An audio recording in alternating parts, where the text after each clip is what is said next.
2 വർഷത്തിന് ശേഷം Cochin harbour terminus railway സ്റ്റേഷനിലെത്തിയ ട്രെയിൻ തട്ടി അന്യസംസ്ഥാന തൊഴിലാളി മരിച്ചു. ഇന്ന് രാവിലെ ഒരു 8:30 കൂടി ഗോൾഡൻ ചാരിയറ്റ് എന്ന് പറഞ്ഞ ഒരു ടൂറിസ്റ്റ് ട്രെയിൻ ഉണ്ട്. അത് ഐലൻഡിലേക്ക് വന്നിരുന്നു. അത് വന്നിട്ട് ഒരു അരമണിക്കൂർ കഴിഞ്ഞപ്പോഴാണ് നമുക്ക് സ്റ്റേഷനിൽ ഇൻഫർമേഷൻ കിട്ടുന്നത്.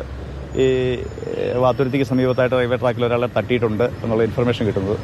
അപ്പോൾ ഇൻഫർമേഷൻ അടിസ്ഥാനത്തിൽ നമ്മൾ പോലീസ് പാർട്ടിയായിട്ട് ഇവിടെ വന്നപ്പോൾ ആളുടെ പരിശോധിച്ചതിൽ ID പ്രൂഫും മറ്റും കിട്ടിയിട്ടുണ്ട്. അതിൽ വെസ്റ്റ് ബംഗാൾ സ്വദേശിയാണെന്നാണ് നമുക്ക് ഐഡൻറ്റിഫൈ ചെയ്യാൻ പറ്റിയിട്ടുള്ളത്. പക്ഷേ അയാളുടെ സുഹൃത്തുക്കളെയോ ബന്ധുക്കളെയോ ആരെയും നമുക്ക് ഇതേ ലൊക്കേറ്റ് ചെയ്യാൻ കഴിഞ്ഞിട്ടില്ല. അയാളുടെ ഒരു മൊബൈൽ ഫോൺ കിട്ടിയിട്ടുണ്ട്. അതിപ്പോൾ നിലവിൽ വർക്കിംഗ് കണ്ടീഷൻ അല്ല. അപ്പോൾ ബാക്കി കാര്യങ്ങളൊക്കെ ട്രേസ് ചെയ്തുകൊണ്ടിരിക്കുന്നതേ ഉള്ളൂ. അപ്പോൾ ഈ ട്രെയിനിൻ്റെ ലോക്കോ പൈലറ്റിൻ്റെ സ്റ്റേറ്റ്മെൻറ്റ് നമ്മൾ റെക്കോർഡ് ചെയ്യുന്നുണ്ട്. ബാക്കി ഇൻക്വസ്റ്റ് നടപടികളെല്ലാം പൂർത്തിയാക്കിയ ശേഷം ഇൻവെസ്റ്റിഗേഷൻ്റെ ഭാഗമായിട്ട് ബാക്കി കാര്യങ്ങൾ ഐഡൻറ്റിഫൈ ചെയ്യാൻ പറ്റുമെന്നാണ് നമ്മൾ പ്രതീക്ഷിക്കുന്നത്.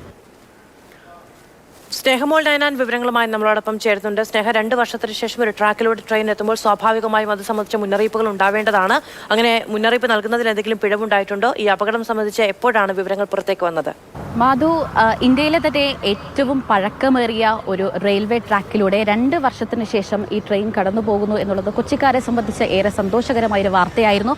അതിന് പിന്നാലെയാണ് ഈ ദാരുണമായ സംഭവം, ഏറെ ദുഃഖം തരുന്ന ഒരു സംഭവം ഉണ്ടായിരിക്കുന്നത്. അതായത് 2 വർഷത്തിന് ശേഷം ഈ ട്രെയിൻ ഇതിലൂടെ കടന്നു പോകുന്നത് കൊണ്ട് തന്നെ യാതൊരുവിധ മുന്നറിയിപ്പുകളും നൽകിയിരുന്നില്ല എന്ന് തന്നെയാണ് പോലീസ് അടക്കമുള്ളവർ പറയുന്നത്. അതുകൊണ്ട് തന്നെ ഈ മരിച്ച ഈ കമലേഷ് ഇവിടെ ഫോൺ ചെയ്തുകൊണ്ട് നിൽക്കുകയായിരുന്നു. അതുകൊണ്ട് തന്നെ പിന്നിൽ നിന്നും ട്രെയിൻ വരുന്നത് അദ്ദേഹത്തിന് ദൃശ്യമായിരുന്നില്ല. ഈ ട്രെയിൻ തട്ടിയാണ് ഇദ്ദേഹം മരിച്ചത്. ശേഷം ഇതിലൂടെ കടന്നുപോയ ഒരാളായിരുന്നു പോലീസിനെ വിവരം അറിയിച്ചത്. പോലീസ് സ്ഥലത്തെത്തി പരിശോധിച്ചു. അദ്ദേഹത്തിന്റെ പോക്കറ്റ് പരിശോധിച്ചപ്പോൾ പോക്കറ്റിൽ നിന്നും ഒരു ആധാർ കാർഡ് ലഭിക്കുകയുണ്ടായി. ആധാർ കാർഡിൽ നിന്നാണ് അദ്ദേഹം ഉത്തർപ്രദേശ് സ്വദേശിയാണെന്നും അദ്ദേഹത്തിന്റെ പേര് കമലേഷ് ആണെന്നും ഉള്ള വിവരങ്ങളൊക്കെയും പോലീസിന് ലഭിച്ചത്. അതിനുശേഷം അദ്ദേഹത്തിന്റെ ഫോൺ പരിശോധിക്കുകയുണ്ടായി. ഫോൺ പരിശോധിച്ചപ്പോൾ ഒരു നമ്പറിലേക്ക് പോലീസ് വിളിച്ചു. അത് ഉത്തർപ്രദേശ് നോയിഡയിലുള്ള അദ്ദേഹത്തിന്റെ സുഹൃത്തായിരുന്നു ഈ ഫോൺ എടുത്തത്.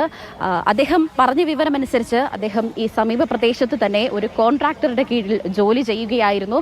ഈ കോൺട്രാക്ടർ ആരാണെന്നും എന്ത് തൊഴിലാണ് അദ്ദേഹം ചെയ്തത് എന്നുള്ള കൂടുതൽ കാര്യങ്ങളൊന്നും തന്നെയും വ്യക്തമായിട്ടില്ല. ഏതായാലും രാവിലെ 9 മണിയോടുകൂടിയായിരുന്നു വില്ലിംഗ്ടൺ ഐലൻഡിലുള്ള കൊച്ചിൻ ഹാർബർ ടെർമിനലിലേക്ക് 2 വർഷത്തിന് ശേഷം ഈ ട്രെയിൻ എത്തിയത്. അതായത് സൗത്ത് ഇന്ത്യയിലെ തന്നെ അത്യാഡംബര ട്രെയിനായ ദ ഗോൾഡൻ ചാരിയറ്റ് എന്ന ട്രെയിനാണ് 26 സ്വദേശികളെയും 5 ഇന്ത്യൻ പൗരന്മാരെയും വഹിച്ചുകൊണ്ട് ഈ ട്രെയിൻ എത്തിയത്.